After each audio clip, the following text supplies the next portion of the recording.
Kayo yung mga zodiac na maraming babaguhin ngayong April 2026. Pag-usapan natin kung ano yung mga babaguhin nyo. Ang mga pagbabagong ito ay dulot ng dahil sa way ng pagbabago ng inyong isip, mga desisyon at mga plano. Pwedeng may mga taong makausap din kayo around this time na makatulong sa mga pagbabagong ito. Ang mga pangyayaring ito ay dulot ng transit ng ating planetang Mercury. At kayo yung mga zodiac na pinaka-maapektuhan nito.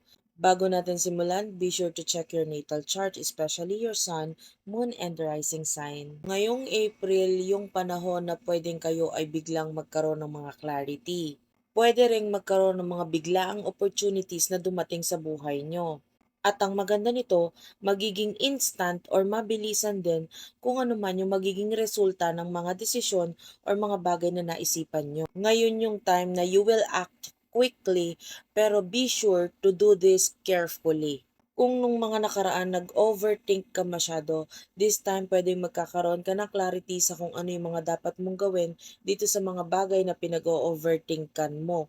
Tapos, marami sa inyo ang magkakaroon ng fast action dahil magkakaroon ng mga coincidence na para magkaroon ng opportunity na gawin nyo ng mabilisan yung mga actions na maisipan ninyo.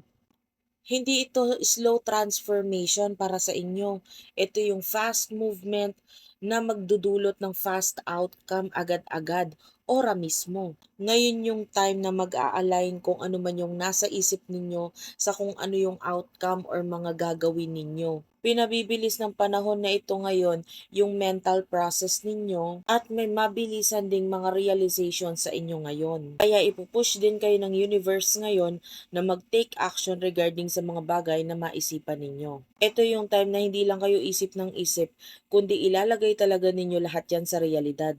At yung simpleng desisyon na yon ay pwedeng makapagpabago ng direksyon ng buhay nyo. Yung mga conversations or yung mga taong makakausap ninyo ngayon ay pwedeng humantong sa napakalaking outcome. At yung mga maliliit na ideas, yun pala ang magiging maganda or malaking opportunities para sa'yo. Kaya napakaganda ng panahon na ito para sa inyo dahil tatanggalin niya lahat ng delay.